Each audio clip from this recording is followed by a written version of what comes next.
na universidade nós isolamos duas linhagens de células troncos de polpa dentária, né, humana, que as batizamos como FJF1 e 2.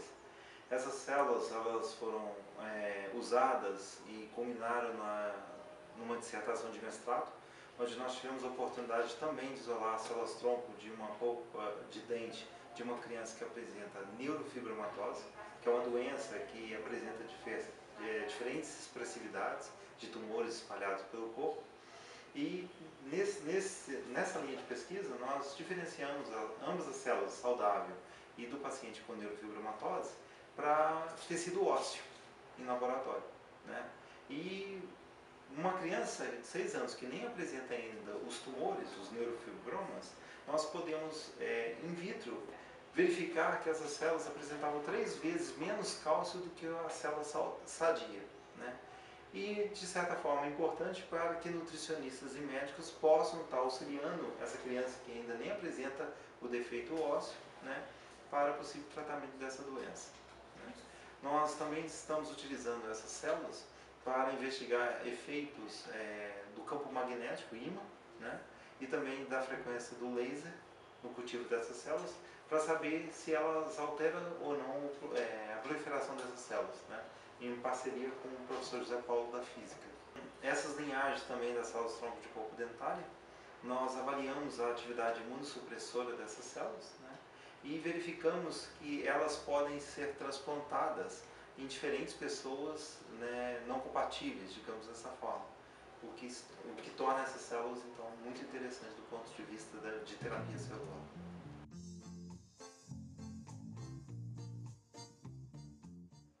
Bom, a pesquisa em si, ela tem duas vertentes, digamos dessa forma, né? Inicialmente acadêmica, ao qual dá opção a muitos alunos que teriam que sair de Juiz de Fora, né, da UFJF, para ir para grandes centros, trabalhar com cultivo de células, ou mesmo ter o contato com essa tecnologia de células tronco, eles não precisam mais, né? Nós estamos fazendo já aqui, realizando esse tipo de pesquisa.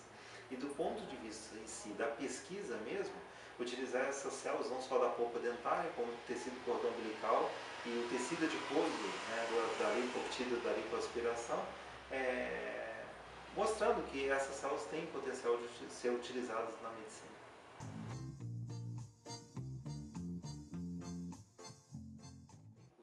O que nós fizemos foi entender que um problema que ele ainda não manifestou, que é ósseo, vimos que as células diferenciadas dele pode apresentar 3 vezes menos cálcio que as células normais.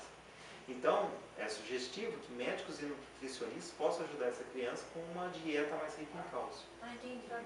Para amenizar o quadro, o problema que ela pode vir a ter.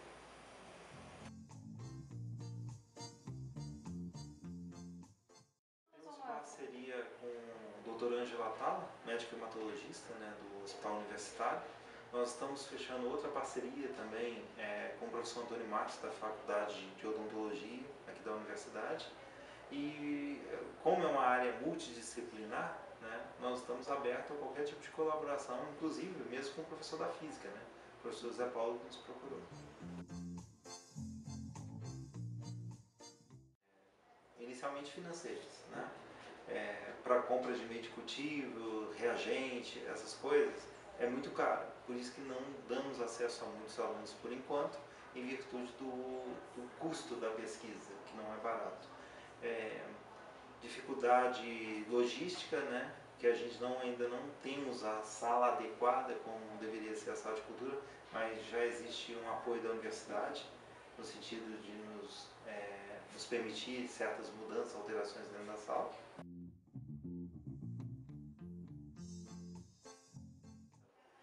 Quando nós rolamos, início de 2012, a UFJF 1 e 2, né, a repórter do Tribuna de Minas entrou em contato com a UFMG para saber se lá eles estavam trabalhando com células de polpa de dente e qualquer outro pesquisador do estado. E segundo a informação dos pesquisadores de lá, teoricamente eu fui o primeiro do estado, né? Então, assim, eu entrei na universidade em 2010, julho de 2010, e, como eu falei, a logística, montar o laboratório, né?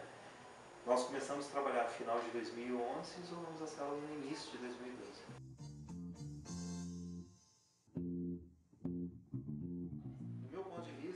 limitações, por exemplo, se trabalhar com célula-tronco hematopoética, né? A mídia aí em relação aos biobancos, bancos de sangue de cordão umbilical, onde existe a limitação das células que não se proliferam no laboratório, né? Ou seja, é uma dose única, usou, acabou. Da não garantia, talvez, que essas células possam ter um comprometimento genético, ou seja, se o indivíduo tiver um problema genético, essas células não devem ser utilizadas no próprio indivíduo, no transplante autólogo. E que ninguém fala que essas células só dá para ser transplantadas no indivíduo de 40 quilos. Essas são as limitações das células tronco hematopoéticas. Fontes alternativas se tornam interessantes, como a polpa de dente, tecido adiposo ou tecido do cordão umbilical que é descartado no lixo, né? Deve-se tomar cuidado com célula-tronco embrionária, no caso, dado o potencial dela de diferenciação celular e proliferação, elas podem formar teratomas quando introduzidas no organismo. E no caso, então, com maior segurança e benefício às células-tronco adultas, né? Tem menos plasticidade, menos potencial que a célula-tronco embrionária, mas com muito mais segurança.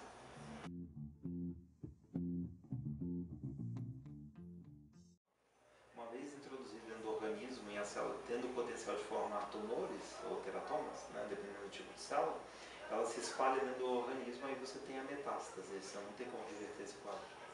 Mas o problema da célula-tronco embrionária é o seguinte: existe um experimento de Lumelski em 2004, acho que esse trabalho, que, dado o fato das células-tronco embrionárias formarem teratomas, né, um tipo de tumor, ela pensou o seguinte: então eu vou criar um modelo de camundongo diabético e vou gerar a ilhota pancreática in vitro e vou transplantar a ilhota pancreática de uma célula-tronco embrionária para esse camundongo e normalizar a glicemia desse animal. E ela fez isso bem sucedido. Só que no experimento dela, por exemplo, eu vou diferenciar in vitro e vou introduzir isso no animal, por exemplo, ela viu que em um determinado período a glicemia do animal voltou a aumentar e parte dos animais morriam. Ela foi fazer uma biópsia nos animais e ela viu que deu metástase no animal.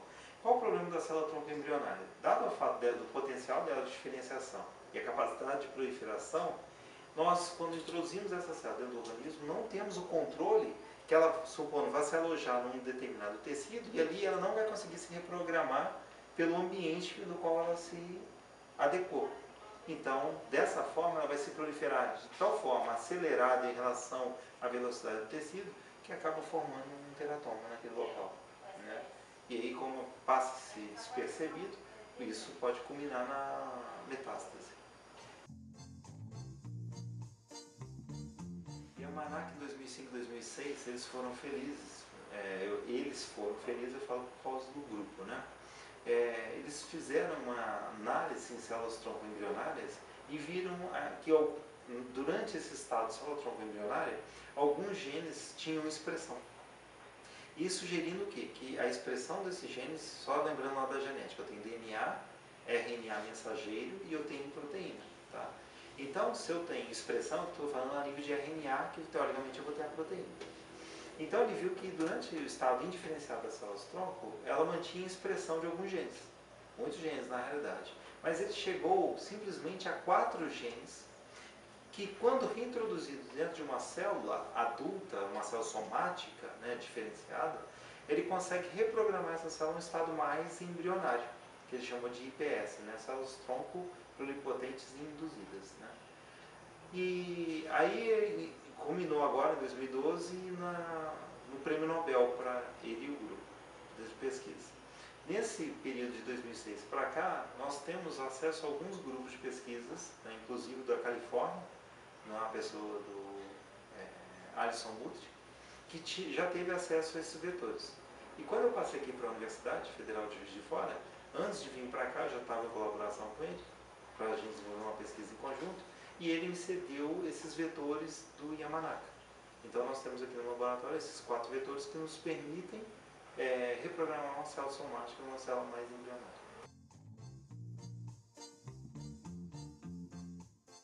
A vantagem seria entender os mecanismos, né, do controle da diferenciação, ou mesmo pensando numa terapia celular, tentar reprogramar a célula dele. Por exemplo, ele tem problema neuronal, digamos dessa forma. Eu poderia pegar a célula da pele dele, reprogramar isso em um estado mais progenitor e diferenciar naquele tecido específico que o paciente estaria precisando. Mas principalmente entender os mecanismos, né? E tendo o controle da diferenciação em si, quem sabe no futuro está usando isso como tira a sal da pele, reprograma o tecido que ele precisa e introduz novamente.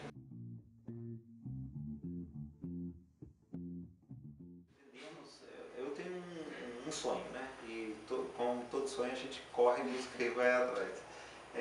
De estar trabalhando na linha de diabetes. Então gerando a partir de células, principalmente polvo de dente, ilhotas pancreáticas in vitro, tá? E transplantando em animais para mostrar que a gente domina essa técnica, para quem sabe amanhã a gente dê o primeiro passo. Não estou falando eu que vou dar a cura, né? Ou se é Nobel, sei que pode deixar, o Nobel pode deixar.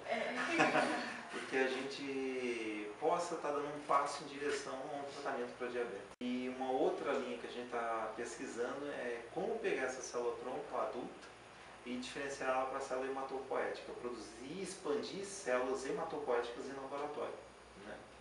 É um passo assim, já existem alguns trabalhos mostrando que é possível, né? Mas existe sempre a necessidade do aprimoramento da técnica. É isso que a gente